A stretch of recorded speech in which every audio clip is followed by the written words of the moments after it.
I'm just going to start talking about who we are, what we have here, what we offer. So we're the United Brotherhood of Carpenters and Joiners of America.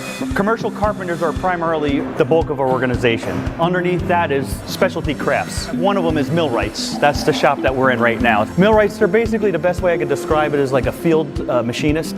They also do servicing, like the pump, they'll pull it apart, and then they'll service like the bearings, the seals. They do basically like an inspection. So a lot of this stuff is commercial. It's not like instructions exactly how to 100% put it together. Somebody who pursues this, they work in very tight tolerances, basically, tens of thousands of an inch. This is a group of senior civil servants in Nigeria and trade union officers. They belong to a labor federation which represents white-collar workers in Nigeria. It's about 2.5, 3 million members overall. They called and they wanted to know if we would do a program for them on globalization and workers. I wanted to not only have some classroom study, but I wanted to get them out in the field and see different things.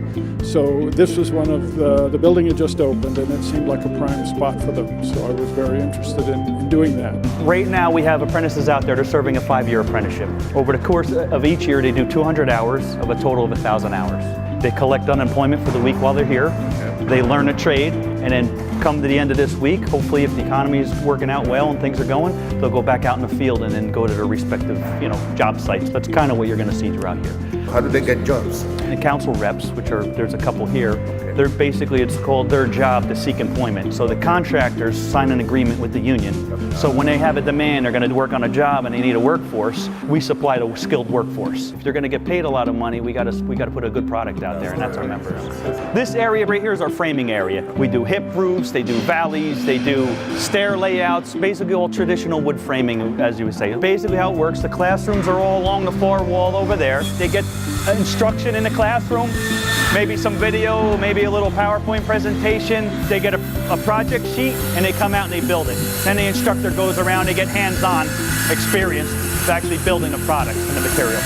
Part of the apprenticeship, it's on the job training and it's in the school. Here they get introduced to it, there's a lot of safety, mostly safety. And the hands-on, they kind of know how to work with it. They perfect it in the field. This is the mill cabinet or cabinet makers. They're building architectural woodworking, basically anything an architect designs, anything you see interior somewhere. I'm going to put it in a nutshell. We make a cut list, we go over to say wood technologies, we come out in a shop, we mill it, we machine it, we cut it, we sand it, we assemble it, we finish it. So the projects start out small and they progressively get a little more complicated and challenging as it goes. And now we're in the interior-exterior trim class.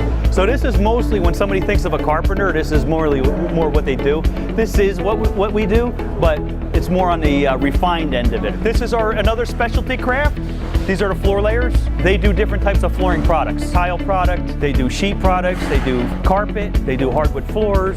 Basically anything you can kind of think of that covers a floor, these guys are covering it. This is call it our last core area that we've seen. Concrete formwork, standard framing, interior-exterior trim, and this is interior systems. This is light gauge metal framing. This is all non-structural. So if they're going to create like all these classroom spaces would all be partitions. Yeah, basically what it is. So all the suspended ceilings, they would do one of their own, kind of like what's in our classrooms in there.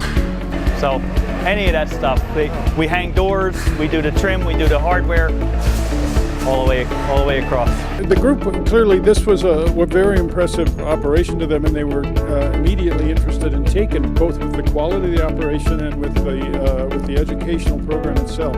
And they're going to take the lessons they learned here, especially at this facility, back to say, look, we might not be able to do this tomorrow, but this is what we should have in mind, and we should try to put together the pieces that will get us there.